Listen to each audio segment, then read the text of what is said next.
Olá! Hoje a gente vai mergulhar numa história que, olha, tá dando o que falar lá em Jucuruçu, na Bahia. O negócio é o seguinte: tem um empréstimo público pesado, mais de 4 milhões de reais, que a prefeitura pediu, e a justificativa oficial, assim, na cara, era para construir pontes. Coisa essencial, né? Sim. Para ligar distritos, povoados, enfim, infraestrutura básica. Só que aí, Hum. pouco depois desse pedido de empréstimo, surge um edital. Para quê? Para comprar 3 SUVs. E não é qualquer SUV, não. De luxo, 7 lugares. Claro, né? Acendeu na hora aquela luz amarela, ué. Mas o dinheiro não era para ponte? Quais são as prioridades aqui? A gente está se baseando bastante no que saiu numa fonte local, o Jucurunet. Hum.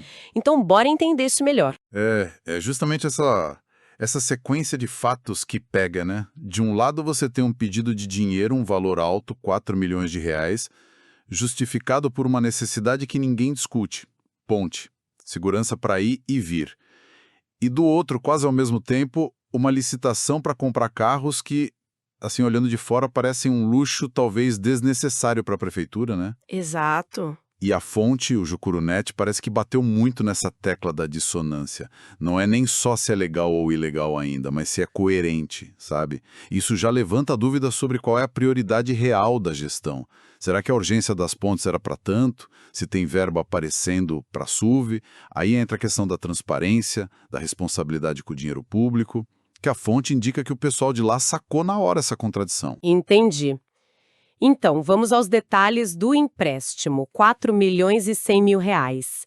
Foi um projeto de lei, o 07-2025, que a prefeitura mandou para a Câmara Municipal, pedindo autorização para pegar essa grana no Banco do Brasil, né? É bastante dinheiro pensando na realidade de muito município por aí. E a justificativa que estava lá no papel, segundo essa fonte, era bem clara mesmo. Só pontes. Pelo que a fonte descreveu, sim, bem específica. O texto do projeto amarrava o dinheiro à construção de pontes. O argumento principal era esse: melhorar o acesso do pessoal dos distritos, dos povoados, que dependem disso para tudo, né? Escoar a produção, levar filho para a escola, ir no posto de saúde. E a prefeitura alegou ali no documento que não tinha caixa, não tinha recurso próprio para bancar essas obras, principalmente na zona rural, que sempre é mais caro. Falava até das condições de pagamento, como usar o dinheiro. Mas assim, prefeitura pegar empréstimo para obra grande não é novidade, né? Muitas fazem isso. O que deixou esse caso tão esquisito, além da história dos SUVs, Não, a prática em si realmente não é estranha. Município pequeno com pouca arrecadação muitas vezes precisa de financiamento para obra de infraestrutura. Normal. O que é curioso aqui, e o Jucurunet parece ter destacado bem isso, é que o projeto de lei dizia 4,1 milhões de reais para pontes. Ponto. Não abria brecha para outra coisa, pelo menos no pedido inicial. Isso faz com que o uso correto desse dinheiro seja tipo a base para validar toda a operação, entende? Qualquer coisa que pareça diferente, mesmo que depois usem outra verba para os carros, já cria um ruído político enorme. Gera desconfiança sobre a intenção original. A credibilidade fica arranhada. e aí veio a bomba, né? O edital dos SUVs. Como foi isso que a fonte apurou? Então, logo que o projeto do empréstimo passou pela Câmara, a Prefeitura soltou um aviso de licitação. Um pregão eletrônico, aquele online, para registrar preço, sabe? O número é SRP 012225, ligado a um processo administrativo interno lá, o 061-2025. E o que eles queriam comprar era bem específico também, imagino. Era. O edital era para comprar 3 carros novos, 0 quilômetro, tipo SUV. E não parava aí. Tinha que ter 7 lugares e itens que a fonte chamou de alto padrão. O Jucronet até deu exemplos de carros que poderiam ser, tipo Jeep Commander, Chery Tiggo 8, talvez um Tiguan Allspace. Só para a gente ter uma ideia do nível do veículo, né? Nossa, imagina o preço. A fonte deu uma estimativa de quanto isso ia custar? Deu sim. E essa conta ajuda a gente a entender o tamanho da polêmica. Eles calcularam com base nos preços de mercado desses carros, que ficam ali entre uns 190 mil e 290 mil reais cada um, mais ou menos. Comprando os três, a conta poderia chegar perto de R$ 870 mil. Isso se pegassem pelo valor mais alto estimado, claro. 870 mil reais. Peraí. E comparando com o empréstimo para as pontes, que era de 4,1 milhões? Pois é, aí que o número choca mais. Esses 870 mil são quase 22% do valor total pedido para as pontes. Quer dizer, um gasto com 3 carros que pode comer mais de 1/5 do dinheiro que foi justificado como vital, essencial para resolver um problema antigo de infraestrutura. Uau! Aí a coisa fica bem interessante mesmo, porque a desproporção salta aos olhos, né? E alimenta toda essa desconfiança. Faz todo sentido a reação, então. A fonte falou numa preocupação com desvio de finalidade. O que seria isso na prática? O que autorizou, previa.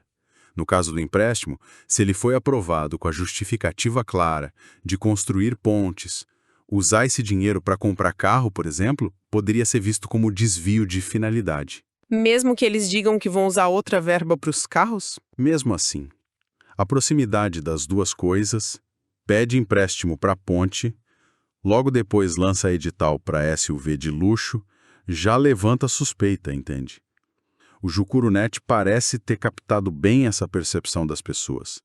E as características dos carros, né? Luxo, 7 lugares. Isso aumenta o ceticismo. A pergunta que fica no ar, e que a reportagem traz, é: a prefeitura precisa mesmo desse tipo de carro tão caro para fazer o serviço público?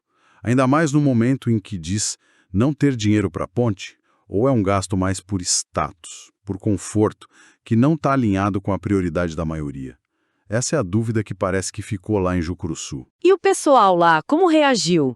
Foi uma coisa mais restrita ou geral, segundo a fonte? Olha, a fonte fala em indignação geral. Moradores, lideranças locais, não parece ter sido algo isolado, não. E as redes sociais, claro, viraram palco para isso. Muita gente comentando, cobrando explicação, não só do prefeito, mas dos vereadores também, que aprovaram o empréstimo e tem que fiscalizar, né? Tem alguma fala que mostre bem esse sentimento? Algo que a fonte destacou? Tem sim. O Jucurunet citou uma frase, parece que de um morador, que resume bem o sentimento. Não temos pontes seguras e agora querem carros de luxo. Nossa, forte! Muito forte. Porque coloca lado a lado a necessidade básica, que não está sendo atendida, a ponte segura, e o que parece um luxo, o carro caro. Captura a frustração, essa sensação de que as prioridades estão de cabeça para baixo. E ficou só na internet e na conversa de esquina ou teve gente agindo politicamente? Teve ação política, sim. A fonte diz que a oposição na Câmara Municipal se mexeu.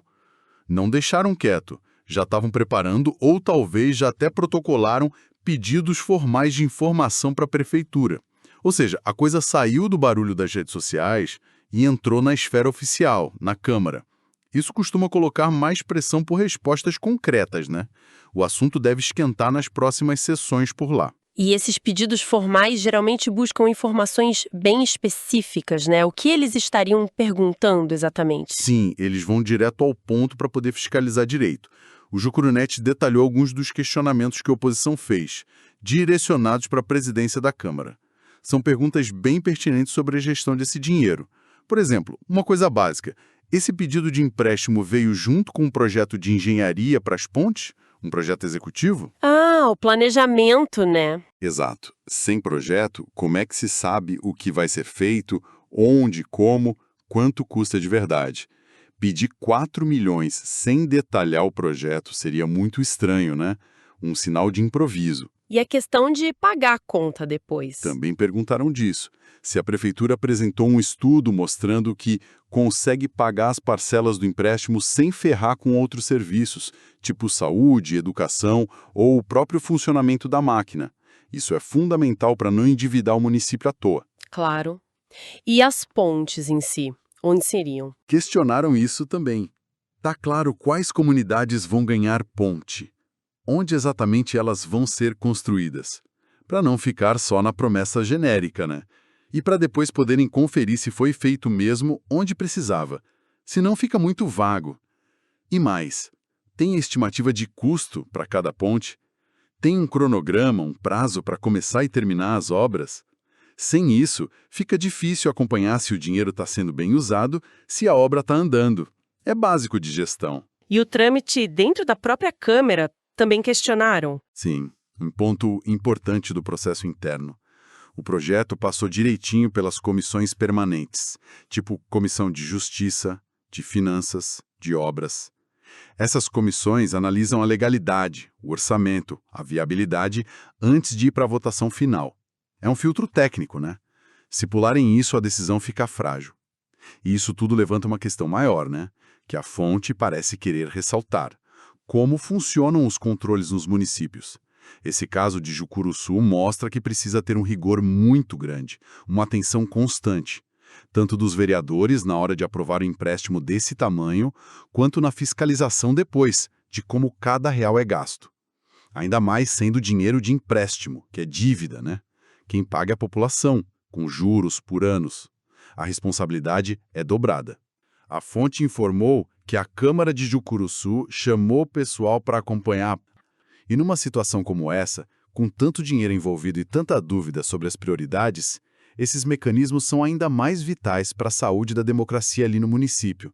Transparência não pode ser luxo, tem que ser regra. Bom, então para a gente amarrar a história de Jucuruçu, com base no que o Jucurunet trouxe, temos um empréstimo grande, 4,1 milhões de reais, pedido com uma justificativa super nobre e necessária: construir pontes. Só que essa história boa é atropelada por outra notícia quase junto, um plano para gastar uma parte considerável desse valor, talvez quase 22%, comprando 3 SUVs de luxo. Isso, claro, gerou uma baita indignação no pessoal de lá e fez a oposição na Câmara se mexer para pedir explicações formais sobre o planejamento, dinheiro e quais são as prioridades de verdade da prefeitura. Então, o que a gente tira disso tudo, talvez pensando até além de Jucuruçu? Essa situação é um exemplo claro daquela tensão que sempre existe na gestão pública, né? Entre o que a população realmente precisa, infraestrutura nesse caso, e as escolhas que os gestores fazem sobre onde gastar o dinheiro. Isso acende um holofote na importância da transparência, de definir prioridades de forma clara e de fiscalizar muito bem o dinheiro público. Mostra também como uma decisão, mesmo que talvez seja legalmente defensável em algum canto do orçamento, pode minar a confiança das pessoas se não parecer legítima, necessária e se não for bem explicada. E para a gente fechar com uma provocação, para pensar um pouco mais, essa história de Jucuruçu, do jeito que foi contada, convida a gente a ir além da discussão específica sobre se pode ou não pode comprar o SUV, se é legal ou não. O que esse caso pode nos dizer sobre os desafios maiores, que se repetem em tantos lugares, para garantir que os empréstimos públicos, que muitas vezes são justificados por necessidades urgentes da sociedade, realmente virem os benefícios prometidos para a comunidade? Quer dizer, como é que a gente pode melhorar os mecanismos? Sejam as leis, as regras dentro das prefeituras e câmaras, ou a própria participação das pessoas, como garantir que todo o processo, desde planejar, licitar, executar a obra ou a compra, até fiscalizar no final, seja mais transparente, mais eficiente e principalmente que esteja de verdade alinhado com o que a população realmente precisa e considera prioridade e não com outras coisas, outros interesses ou conveniências. Fica essa pergunta aí no ar, né? Sobre a qualidade da gestão pública que a gente tem e que a gente quer ter nos nossos municípios.